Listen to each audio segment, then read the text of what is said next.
Est-ce que tu as déjà entendu cette phrase ? On manifeste ce qu'on visualise. Si tu veux une vie épanouissante, des projets qui avancent, des objectifs atteints, tu dois d'abord commencer par croire toi-même que c'est possible. Et c'est là que tout se joue. Nos pensées créent notre réalité. Parce que très souvent, ce ne sont pas les circonstances extérieures qui te bloquent ou te freinent, mais bien ce que tu te répètes intérieurement. Tu sais, ces petites voix qui te disent « tu n'es pas capable ». C'est trop risqué, tu n'y arriveras jamais. C'est ce qu'on appelle des pensées limitantes. Et elles ont un pouvoir immense sur ta vie. Je vais t'expliquer comment elles sabotent tes chances de réussir et surtout, comment tu peux t'en libérer pour atteindre tes objectifs. Parce que oui, changer tes pensées, c'est possible. Et ça peut littéralement transformer ta vie. C'est une chose dont tu es convaincu. C'est ça, une pensée limitante. C'est une croyance forte que tu as sur toi-même ou sur les autres et qui te freinent dans ton évolution. Ce sont des idées que tu considères comme des vérités alors qu'elles ne le sont pas en réalité. Elles te maintiennent dans une zone de confort, une bulle de sécurité, mais t'empêchent de grandir, de te challenger. Par exemple, tu te dis peut-être « je n'aurai jamais les fonds nécessaires pour lancer tel projet » et tu en es convaincu à 100%, même si, comme c'est souvent le cas, il y a bel et bien une chance que tu y arrives. Mais ce genre de pensée t'empêche d'agir, même si la réalité est tout autre. Tu ne feras même plus d'efforts pour réfléchir à des moyens de contourner les blocages, de chercher les investisseurs, changer le projet, commencer tout petit, etc. Tu es capable d'apprendre, de t'ajuster, de progresser. Mais ces croyances te bloquent. Elles ferment le champ des possibilités en quelque sorte. Un autre exemple que j'entends très souvent chez les clients que je reçois en coaching, je n'ai pas le temps pour ça. Et je leur montre qu'en réalité, on trouve toujours du temps pour ce qui est prioritaire. C'est fondamentalement une question de méthodologie. Si tu crois que tu n'as pas le temps, c'est que tu n'as pas encore trouvé comment t'organiser. Alors que justement, cette pensée est tellement ancrée que ça t'empêche de mieux t'organiser, de changer ta façon de travailler en fait. Parce que tu es convaincu à 100% que ce n'est même pas possible. Ces croyances viennent souvent de ton passé.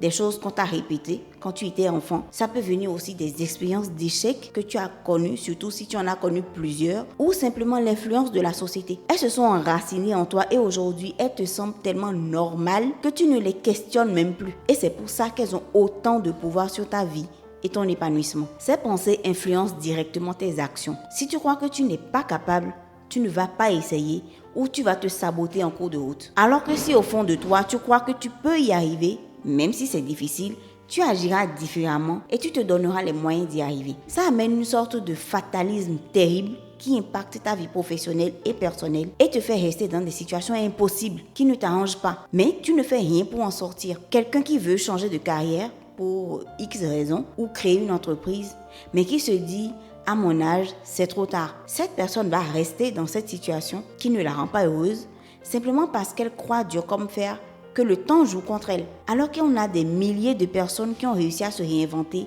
après 40, 50 ou même 60 ans.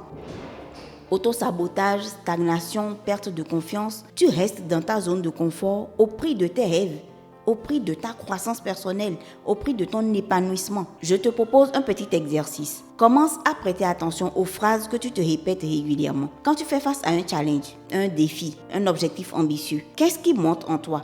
Est-ce que tu te dis automatiquement « je ne peux pas y arriver, c'est trop difficile » ou encore « je vais échouer, c'est sûr ». Pense à un projet ou une idée que tu n'as jamais osé concrétiser. Ensuite, demande-toi quelles pensées ou croyances t'ont retenu. Note-les dans un carnet ou dans ton téléphone. Ces pensées-là, ce sont tes blocages. C'est important de les identifier parce que une fois que tu les connais, tu peux commencer à les déconstruire. C'est la première étape pour changer tes pensées limitantes. Les identifier, les reconnaître. Parce que sans cette prise de conscience, tu vas continuer à tourner en rond. Tu ne passeras pas à l'action. Tu ne sauras même pas concrètement quelle en est la cause profonde. Alors, quand tu fais face à un blocage, demande-toi « qu'est-ce que je crois sur moi-même dans cette situation ?» Les réponses viendront. Je ne suis pas assez compétent, je n'ai pas assez d'argent, je ne suis pas assez discipliné, etc., etc. Le processus ensuite, c'est de reformuler ces croyances.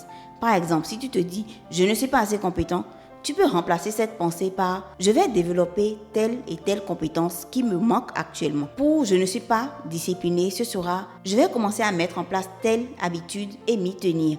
Ce sera mon objectif pendant 1 mois. L'idée sera de travailler sur ta discipline personnelle étape par étape. Ce n'est pas magique, évidemment, ça demande du temps, mais petit à petit, ton cerveau va commencer à croire en cette nouvelle réalité. Tu vas commencer à voir qu'un autre chemin est possible et à un moment donné, tu vas vraiment passer à l'action. Tu peux aussi utiliser des techniques de visualisation pour t'aider dans cette transition. Et de toute façon, c'est une excellente habitude à conserver même après. Prends un petit moment chaque jour pour visualiser tes objectifs déjà atteints. Tu t'imagines dans cette situation de réussite, tu contextualises au maximum. Tu penses à tous les détails possibles. Ton état quand tu atteins l'objectif, la joie que ça te procure, l'argent que tu as gagné, etc. Ton cerveau ne fait pas forcément la différence entre ce que tu visualises et la réalité. Donc, plus tu te projettes dans le succès, plus tu seras motivé à agir. Les affirmations positives aussi peuvent beaucoup t'aider. Des affirmations qui viennent directement contredire tes croyances limitantes. Je suis capable de réussir. Je vais atteindre mon objectif de reconversion professionnelle. Je vais créer cette entreprise et en vivre. Je suis en contrôle de ma vie, etc., etc.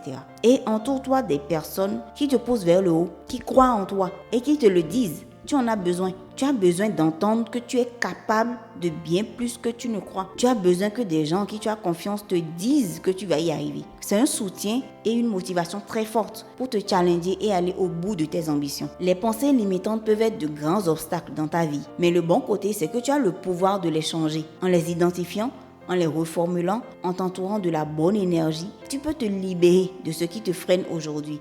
Je t'invite à prendre un moment pour réfléchir à tes propres pensées limitantes, à commencer ce travail de transformation dès aujourd'hui, parce que ta première limite, c'est ce que toi-même tu crois impossible. Et j'espère sincèrement que cet épisode pourra t'aider dans ce processus délicat. Si c'est le cas, laisse-moi un petit like pour me le dire. Ça fait toujours plaisir et partage l'épisode à quelqu'un dans ton entourage qui en a peut-être besoin. On se dit à la semaine prochaine pour un nouvel épisode. Ciao!